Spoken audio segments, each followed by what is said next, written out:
Welcome to today's show. I'm your host, Matthew Clement, and today I will be interviewing my great friend, the crispy Johannes Schneider from Germany. Thank you, Matthew. It's a pleasure to be here. And hey, thank you for coming on the show tonight, or today actually. So today I'm going to be interviewing you about just some questions about your culture, your background, that kind of stuff. Gotcha. You think you're up for the challenge? I'm ready. Let's go. All right, let's get to it. So first, did you grow up in a family that told stories a lot, or not really? I did. Not too much, but we did tell stories. Yeah. Correct. And who was the main storyteller in your family? I'd say, like between my dad and my grandpa, I would say. I can remember those two telling a lot of stories. Yeah, For sure. I bet they had a lot of good stories from They did. the good old days. The good old days. When were those stories usually told? Pretty much everywhere. Whenever the situation allowed it, I would say. Usually those stories, especially like those German fairy tales and etc., they're there to teach you a lesson, I would say. And so whenever like the time allowed it, the situation allowed it, but I would say primarily before bed, maybe after reflecting on the day, something like that, at the dinner table. Yep. Yeah, all right. And so why were those stories usually told then? Just to tell us like a life lesson, I would say. Yeah. They had like an essential message behind them, and that's what they hoped us to learn. And so I would say whenever the situation allowed it, like a problem happened, we did something, they usually told us a story that just fit to that situation, to kind of like not like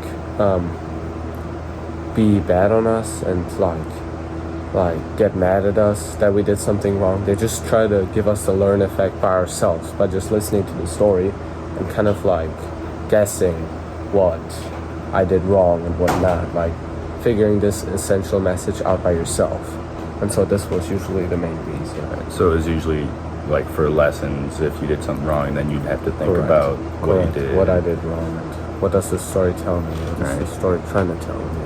That's definitely a good thing about Germany culture. Oh yeah. Who were the stories usually intended for? Usually for kids. Kids? It's kids are usually good at like remembering stuff like that, I would say. All right. There's still some stories that I still know by heart that I learned when I was younger. All right. And it's just like usually they're not entertaining for elder people because they lose like the fantasy of like going with those stories, like especially those fairy tales. Kind of lose your fantasy of like getting into that story at some point in your life, I would say. But I would say children, that was the main focus on writing. Were there any or of the ones you remember, what would you say is probably the most memorable or your favorite one? My favorite one? I'd say my favorite one is the story from the Dem Suppenkasper, I would say. That's my favorite one, I would say. Yeah. What's that one about? Alright, so Kasper is a name usually in German, but it can also be someone who does like mischievous things, who like is a troublemaker. That can be a Kasper. Like I can say to you, don't be a Kasper. Without that being your name, it can also be like, stop being a troublemaker. Right. And Suppen means soup. And so the story, I can like break it down really quick. It's about a kid who refuses to eat a soup. Right. And his mom made him. And as exaggerated as those stories were, the kid dies in 4 days of starvation because he didn't eat a soup. Oh. And this message behind it is that kids shouldn't be that picky while eating. And I used to be like a really big picky eater. Like barely ate the stuff that was on my plate and kind of like just played around with my food. Yeah. So my mom usually told me the story a lot. And now I'm not a picky eater anymore. And I kind of figured out what it tried to tell me. So that's, I think, my favorite story that I heard a lot. Hey, that's a good story. Oh yeah, for sure. So that story did work on you then? It did work on me, yeah. I kind of figured out that if I don't eat my soup, I'm going to die in 4 days, so I'd rather eat the soup, so yeah. That's kind of funny because I'm a really picky eater. Right. So, I mean, I guess I'm not as picky as I was, but yeah. I think that just comes with age too. That's true.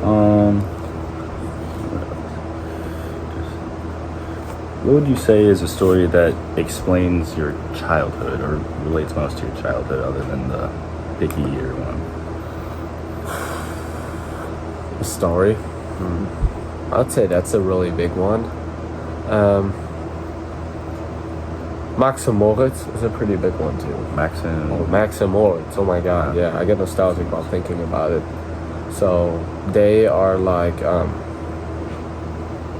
there are a lot of like playgrounds that are made by a foundation that's called the Max and Moritz Foundation. Actually, you see the sign there. It's just still the ones that are from this old book that was written, and it's about two boys that prank the entire neighborhood. But the pranks go that far that in the end it's kind of crazy. They fall into a mill and unfortunately die. Oh. And they did like really like bad stuff, but it kind of like told us like the end message that you shouldn't do stuff like this because it'll come after you at some point if you mess with other people. So that's a really big story, I would say, and I really messed with the book for sure. So they pretty much took It's Just a Prank Bro way too far. Yeah, something like that.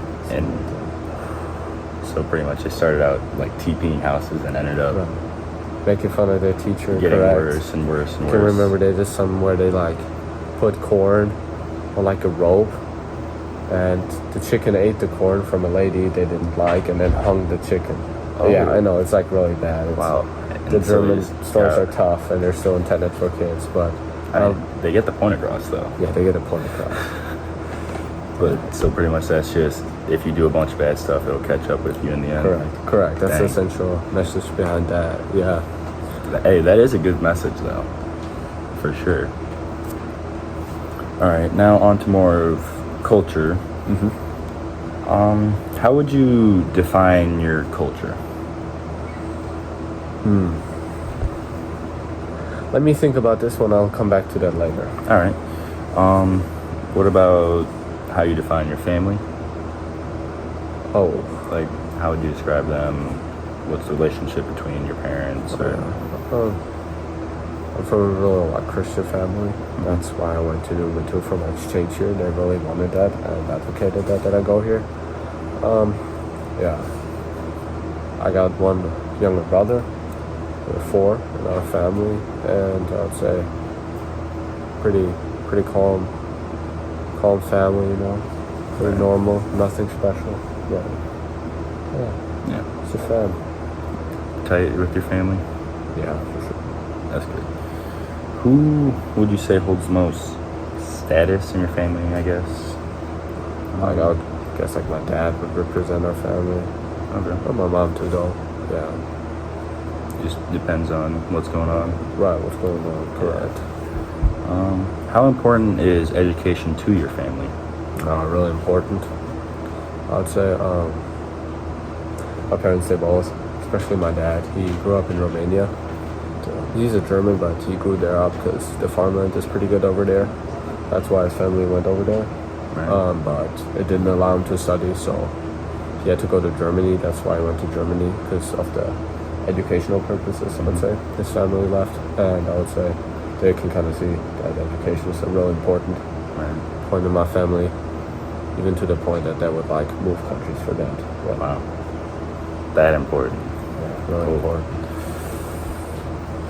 Do you feel that your parents are successful? Yeah, I'd say so. Yeah. What would you say is the most important meal of the day in Germany? I'd say that's dinner. Yeah. Because it's usually the opportunity to like get together in the evening. I don't mess with dinner meals. Like I don't mess with the meal. Like German dinners are kind of like boring, I would say.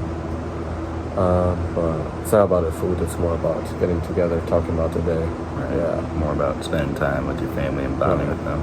If I would say food, I would say breakfast. Breakfast is pretty good. Yeah. Germany got some good bakeries. Do they? Yeah, really good stuff.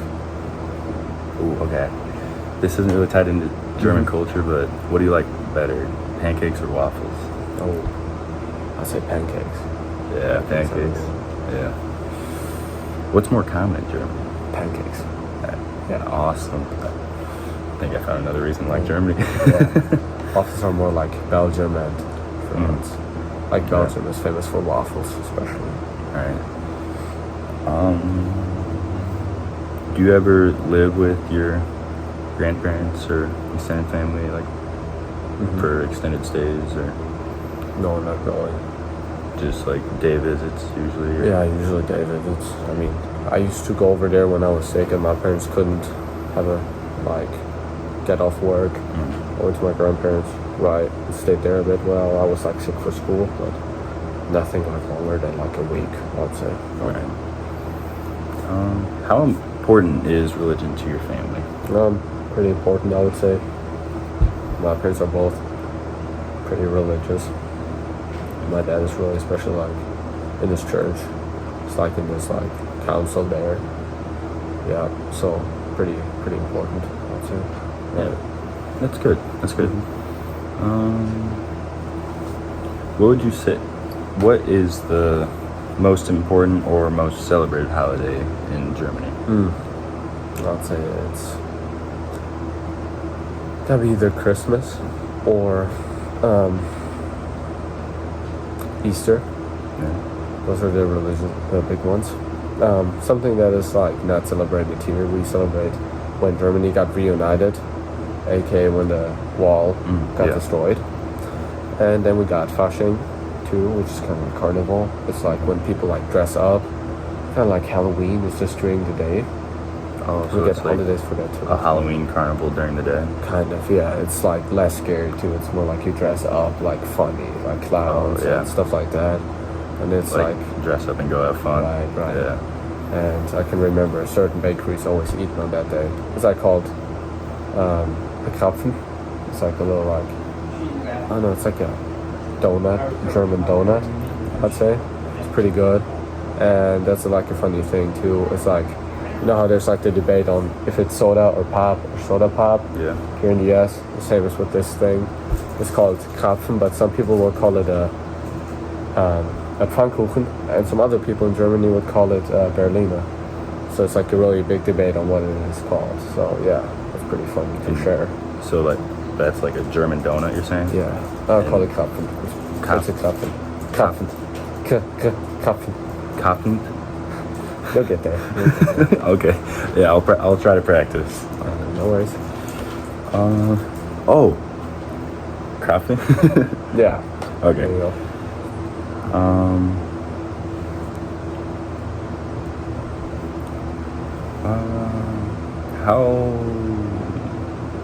How is public physical contact viewed in Germany? Whoa, what you mean with that? I guess like between couples, like holding hands and their arm around each other, walking down the street. Is that pretty normal, or is that? It is pretty normal. It's just like it's kind of not looked nice upon if you like kiss in public, I would say. Right. It's not really wanted, but holding hands is fine. It's not that it's like strict or something. Right. It's At just the end of the day, you can do whatever you want. It's just pretty much just some standards. Yeah, pretty much just them being, hey, don't go too far. Right. Yeah. What is considered to be the most disrespectful behavior in your culture?